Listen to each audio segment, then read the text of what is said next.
பொல்லாதவனும் சோம்பலுமான ஊழியக்காரனே, நான் விதைக்காத இடத்தில் அறுக்கிறவன் என்றும் தெளிக்காத இடத்தில் சேர்க்கிறவன் என்றும் அறிந்திருந்தாயே. அப்படியானால் நீ என் பணத்தை காசுக்காரர் வசத்தில் போட்டு வைக்க வேண்டியதாக இருந்தது. விஜயமற்ற ஊழியக்காரனாக இவனை புறம்பான இருக்கையை தள்ளி போடுங்கள், அங்கே அழுகையும் பட்கடிப்பும் உண்டாயிருக்கும் என்றார். ஆமென். இப்பொழுது ஆண்டவர் ரட்சிக்கப்பட்ட தேவ பிள்ளைகளுக்குள்ளே நடக்க போகிற அடுத்த நியாய தீர்ப்புக்கு அவர்களை தள்ளி விடுகிற, அவர்களை தேவனுடைய வருகையிலே கைவிட பண்ணப்படுகிற அல்லது அவருடைய நியாயத்திற்கு அவர்களை நரகத்துக்கு நேராக திருப்புறதுக்குரிய அடுத்த காரணத்தை ஆண்டவர் சொல்லுகிறார். ஒன்று சொன்னார், என்னையே எழுந்து பிரகாசிக்க முடியாமல் தங்களுடைய தீவட்டி தங்களுடைய வாழ்க்கையை அணைத்து போட்டவர்கள் கைவிடப்பட்டார்கள். இப்பொழுது சொல்லுகிறார், தேவன் கொடுத்ததை, தேவன் கொடுத்த கிருபைகளை, தேவன் கொடுத்த வல்லமைகளை, தேவன் கொடுத்த வரங்களை அதை பயன்படுத்தி தாளம் என்று சொன்னால் ஊழியம் செய்யாதவர்கள்.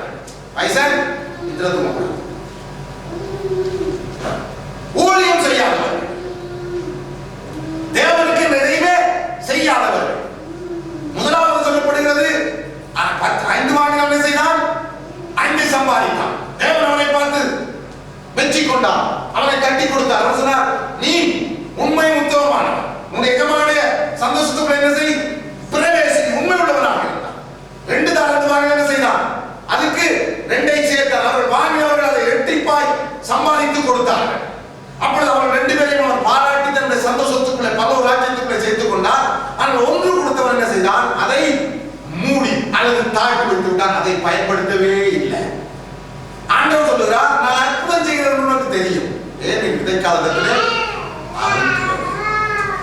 தெளிக்கிற இடத்துல சேர்க்கிறவர். ஆக அதை எடுத்து காட்டுகிறது, நான் அற்புதம் செய்கிறேன் தெரியும். உனக்கு ஒரு தாளம் தான் இருக்கு சொல்லி என்ன செய்தார்? மறைத்து வைத்தாய் அல்லவா? இந்த ஒரு தாளத்தை போட்டு நீ உழைத்திருந்தால் நீ பல தாளங்களை பெற்றிருக்கலாம். உனக்கு தெரியும் நான் யார்? விதைக்காலத்துல அறுக்கிறவர். அவருடைய அர்த்தம் என்ன? கடினம் உள்ள மனசு சொல்றாங்க. சொல்றேன், நான் உண்மைதான், நான் கடினம் உள்ளவன். எப்படி கடினம் உள்ளவன்? அற்புதம் செய்கிறவர்.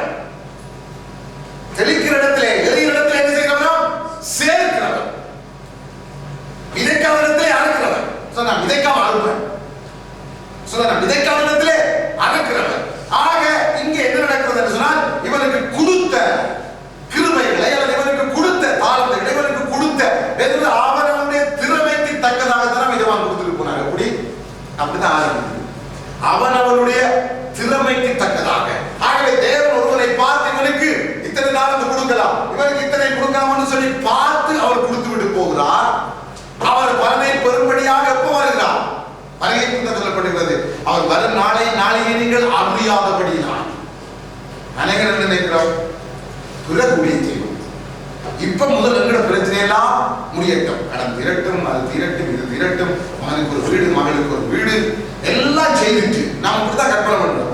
ஏதாவது ஒன்று செய்வோம். மகனுக்கும் மகளுக்கும் வீட்டை கட்டிட்டாங்க, இன்னொரு ஆளுக்கு வீடு கட்ட நம்பர், மனைவிக்கு ஒரு வீடு. நம்ம கல்லறை கட்டுறதுக்கு யோசிக்கல. என்னத்தை யோசிக்கிறது? வீடு கட்ட. பழைய பாடத்துக்கு தீர்க்கதரிசிகளும் சரி பரிசுத்தவான்கள் என்னத்தை கட்ட யோசிச்சாங்க? கல்லறை கட்ட. அவங்க வீட்டை விட எதுக்கு முக்கியத்துவம்? கல்லறை. அதான் கல்லறை குறித்து அடிக்கடி ஆண்டவர் பேசுறாங்க. புதியப்பட்ட காலத்துல நீங்க உங்களுக்கு இதாக்கள் கல்லறை தான் கட்டினாங்க, நீங்க கல்லறை அலங்கரிச்சு அவங்களோட பாவத்தை நிறைவாக்குறீங்க. அதனால வேதம் நமக்கு தெளிவாய் சொல்லுகிறது. என்ன சொல்லுகிறது? நாம் அவர் கொடுத்த தாளந்துகளை மூடி வைக்க கூடாது. அவர் நமக்கு ஏதாவது ஒன்றை கொடுத்துட்டாரா? இயேசு கிறிஸ்துவே ரட்சகர் எனக்கு அவர் சொல்லி தந்துட்டாரா? ஆண்டு சொல்றாரு, அதை என்ன செய்யாது? மூடி வைக்காத. என்ன செய்ய? சம்பாதி என்று சொன்னால் என்ன சொல்றார்? விதை. அறுக்கப்படவில்லை, நீ விதை. அதை சொல்லு, அதை மூடி வைக்காத. அது ஒரு தாளந்து. இயேசு கிறிஸ்துவே ரட்சகர் என்பது தேவன் நமக்கு கொடுத்த அறிவு தாளந்து, சுவிசேஷ தாளந்து. அதனால் அறிஞ்சிட்டா, உலகத்துக்கு நான் ரட்சிக்கப்பட்டுட்டேனா, இப்ப நான் ரட்சிக்கப்பட்டு அப்படியே ஆண்டு சொன்ன மாதிரி விளக்கு தந்தால் என்ன செய்ய வேண்டாம்? மூடி வச்சிட்டோம். விளக்க கொளுத்தியாச்சு, இப்ப மூடி வச்சதான் ஆண்டு சொல்றார். விளக்க கொளுத்தி ஒருவர் மூடி வைக்க மாட்டான். யாராவது விளக்க கொளுத்தி மூடி வைப்பாங்களா? விளக்கு கொடுத்தது என்னத்துக்கு? வெளிச்சம் கொடுக்க. அதனால நான் ரட்சிக்கப்பட்டுட்டேன், ஞானஸ்நானம் பெற்றேன் என்று சொல்லவே வெட்கப்படுவது எத்தனை பேருக்கு தெரியுமா? சொல்லுவாங்க, நான் வீட்டு சொல்ல மாட்டேன், ஞானஸ்நானம் எடுப்பேன், ஆனா யாருக்கும் சொல்லவே மாட்டேன். நான் சொல்லும்போது ஞானஸ்நானம் எடுக்கணும், முதலாவது என்ன செய்யுங்க? எல்லாருக்குமே அதை அழிஞ்சு சொல்லுங்க. ஞானஸ்நானம் எடுக்க போறோம், ஞானஸ்நானம் ஞானஸ்நானம் எடுக்க போறேன். சில பேர் என்ன சொல்றது, ஞானஸ்நானம் எடுப்பான யாருக்குமே சொல்ல மாட்டேன். யோசிச்சு பாருங்க, இது ஆண்டவர் அங்கீகரிப்பாரா? அழிக்கப்பட்டதான் ரட்சிக்கும். நீ அழிக்கப்பட்டதான் தேவனுடைய பிள்ளை. நான் ரட்சிக்கப்பட்டவர், நான் பரலோகத்துக்குரியவர். எனக்கு ஒன்று தெரியும், என்ன ரட்சிக்கப்பட்டாய்? இயேசு கிறிஸ்துவின் ரட்சகரை அறிந்து கொண்டேன். அதனால நான் சாட்சியோட கூட சில நேரங்களில் நான் மிஸ் பண்றது என்ன, பத்திரனுக்கு வேலை தந்தா விசா தந்தா, பத்திரனுக்கு நான் எதிர்பார்த்தோட அதிகமாக தந்தா, அது அவருடைய பிள்ளையா மாறணும்னு நான் முடிவெடுத்து அப்படி சொன்னேன். கேட்டீங்களா? உண்மையான சாட்சி அவரே என்னுடைய ரட்சகர், அவரே என்னுடைய மீட்பர், அவரே என்னுடைய ஆண்டவர் என்று நான் அறிந்து கொண்டேன். அது ஒரு தாளந்து. ஆண்டவர் சொல்றார், இதை நீ புதைச்சு. அப்படி ஒவ்வொருத்தருக்கும் ஒவ்வொரு தாளந்து. சில பேருக்கு 2, சில பேருக்கு 3, சில பேருக்கு 5, சில பேருக்கு 10. அந்த தாளந்தை என்ன செய்ய சொல்றார்? பயன்படுத்த சொல்றார். நமக்கு மைக்கு கொடுத்து நீங்க முறைகளை விட்டா நான் செய்வேன், வேறொன்றும் செய்ய மாட்டேன். இப்படி பிரச்சனை ஜெர்மன்ல நடக்கும். ஜெர்மன்ல நாங்க இருக்க சபையோட இன்னொரு சபையில் மைக்கு கொடுத்து விட்டா அவருக்கு ஒன்றும் பேச தெரியாது. மைக்கு எடுத்துக்குவார். நாங்க டிசம்பர் ப்ரோக்ராம் கொடுத்துருந்தானே, அவர் நிற்கிறார், என்ன நீங்க விட வேணும். அவன் பிரசங்கம் பண்ண விட்டாரு. என்ன பிரசங்கம் நடக்கிறீங்க? வேதம் வாசிங்க. வேதம் வாசிக்கொண்டே போறார், வேதம் வாசிக்கொண்டு போறார். மாறி காலத்திலே பாட்டப்பட்ட மணிவழியிலே இயேசுநாதன் வந்தான். இப்படியே சொல்லிக்கொண்டே போறாரு. இப்ப நாங்க போய் பார்த்து கேட்டு கொண்டு என்னதான் இவர் சொல்றாரு? வேதம் படிக்கிறேன். வேதத்தை வாசிச்சு ஸ்டோரி. இயேசு கிறிஸ்து எப்படி பிறந்தான், அன்னையெல்லாம் வாழ்த்தினார்கள், இதை சொல்லிக்கொண்டே போறார். ஆனா இரவோ பகல் எனக்கு தெரியல, மாறியோ வெயில் எனக்கு தெரியல, அப்படியே சொல்லிக்கொண்டு போறார். அப்படியே நாங்க யோசிச்சு பார்த்தா அவருக்கு அந்த பிரசங்கம் பண்ண வேண்டும் என்று சொல்லி ஆசை. அதனால எப்படி அடிச்சு பிடிச்சி இல்லாட்டி சபைக்கு வரமாட்டேன், மைக்கு தராட்டி சபைக்கு வர மாட்டேன், பாடம் காட்டி சபைக்கு வர மாட்டேன். நீங்க என்ன அதுல வந்து ஜெபிக்க விடாட்டி சபைக்கு வர மாட்டேன், பிரசங்கம் பண்ண விடாட்டி சபைக்கு வர. இந்த சபையில 10 வருஷமா இருக்கிறேன். ஒரு சொன்ன நம்முடைய ஞானசாரம் எடுத்ததுக்கு கூட தான் நான் கலைக்கிறேன். இப்ப நான் கலைக்கிறேன்னா ஞானசாரம் எடுக்கிறேன். ஞானசாரம் எடுத்ததுக்கு கூட நான் கலைக்கிறேன். பாருங்க சபையில நீங்க எடுக்காம இருக்கிறதே நான்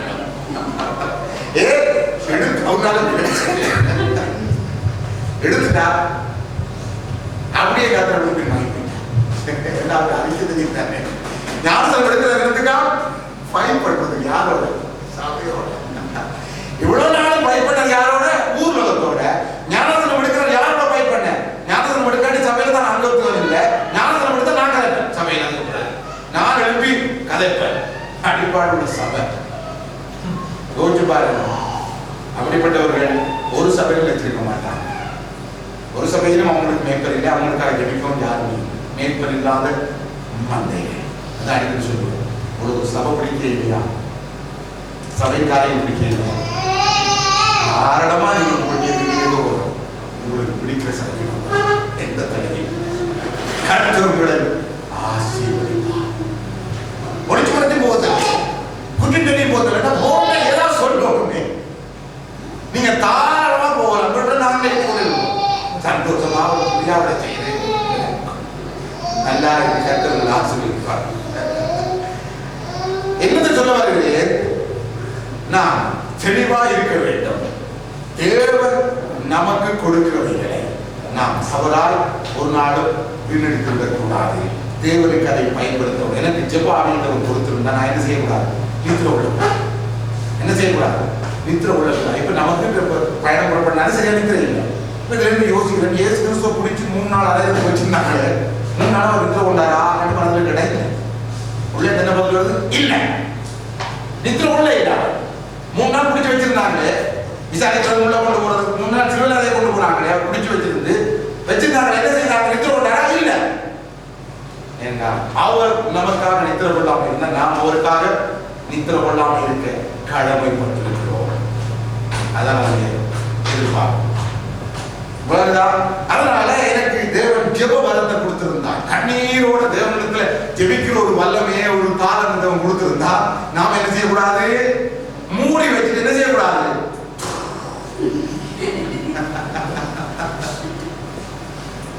என்ன செய்யக்கூடாது? தூங்கக்கூடாது. எனக்கு உண்மையிலே ஜெபிக்கிறார்கள் கேட்டா சரியான விருப்பம். ஜெபிக்கிற சௌரியமாக கேட்டா சரியான விருப்பம். உண்மையில விருப்பம். அப்படி ஜெபிக்கிறாங்க எப்படி ஜெபிக்கிறாங்கன்னு சொன்னாங்க. அன்னைக்கு அந்த சாமத்துல பாருங்க அந்த சாட்சியில புருஷனை அட்டாக் பண்ண வரான்னு பார்த்தா மனைவி 12 மணிக்கு எழுதி ஜெபிக்கிறாங்க. நம்ம மனைவி நம்ம சகோதரிமார் எப்பதான் 12 மணிக்கு ஜெபிக்க போறாங்க. நான் யோசிச்சது அவர் கத்தவுக்குள்ள சரியா இல்லையானா ஜெபத்திலே என்னதாக சரியா என்னுடைய நடு ஜெபத்தை நடிரவு ஜெபத்தை நான் செய்தேன். தூக்கம் வரவில்லை. 3 சுத்தத்துக்கு சாத்தாங்க அதனால அந்த ஜெபங்களை பாதுகாத்ததா இல்லையா? பாதுகாத்தது. அதனால வீட்டில் இருக்கிற சகோதரிமார் வேலை செய்யாதவர்கள், வேற பிரச்சனை இருக்காதவர்கள், குறைந்தவர்கள், நமக்கு பிள்ளை வரும் வரைக்கும் நாம பெரிய ஜெபம் பிள்ளை வந்துதான் வந்துச்சு ஜெபம் அப்படியே என்ன செய்யுது போயிட்டு இப்ப பத்திர இல்லை ஜெப விளக்கு அணைஞ்சு போயிட்டு எத்தனை நாள் அதுக்கு வச்ச கிடக்கு. இன்னைக்கு புள்ள விளக்கு ஆண்டு இருந்து ஜெப விளக்கு சரி ஜெபிக்கிறீங்க. எங்க ஜெபிக்கிறது? பிள்ளை பிள்ளை பிள்ளை பிள்ளை பிள்ளை பிள்ளை பிள்ளை அப்பு ராசா பிள்ளை அப்பு ராசா பிள்ளை ஐயோ பிள்ளை சாப்பிடுதோ பிள்ளை கக்கா இருந்து பிள்ளை இதுதான் பிள்ளை பிள்ளை பிள்ளை பிள்ளை பிள்ளைன்னு சொல்லி நமக்கு அதை விற்கிறோம். நம்ம அறியாமலே நம்மை தாக்குகிற வைக்கிறோம். பிள்ளை எதுக்கு எடுத்தாலும் பிள்ளை பிள்ளை பின்பாட்டு அது செய்ய பிள்ளையோட ஆண்டவரை செய்ய விடான்னு சொல்லுங்க. அதை காட்டிலும் முக்கியத்துவம் ஜெபத்துக்கு. அதை காட்டிலும் முக்கியத்துவம் அதை செய்ய விடான்னு சொன்னாங்க. அதை காட்டிலும் முக்கியத்துவம் ஜெபத்துக்கு. அதை நாம் செய்ய கற்றுக்கொள்ள வேண்டும். நம்முடைய ஜெப நேரத்தை விடக்கூடாது. ஏன் ஜெபிக்கல? உள்ள விட்டா ஜெபிக்க நான் எழுப்பினா அது கொடுக்குது, நான் படுத்தா அதுவும் படுக்குது. புள்ளிய கட்டி பிடிச்சாச்சு படுக்க அது பார்க்கணும். அம்மா படுத்தா நானும் படுப்பேன், அம்மா எழுப்பினா நான் படுப்பேன். நல்ல தாய் நல்ல யோசிச்சு பாருங்க. 8 மணிக்கு அவர் வேலை செய்கிற ஒரு பெண் என்று சொன்னா நம்ம எதிர்பார்க்கிறேன். அதே கலைக்கு இது நாம தான் கொஞ்சம் செஞ்சிருக்கோம். நாம தான் கொஞ்சம் செஞ்சு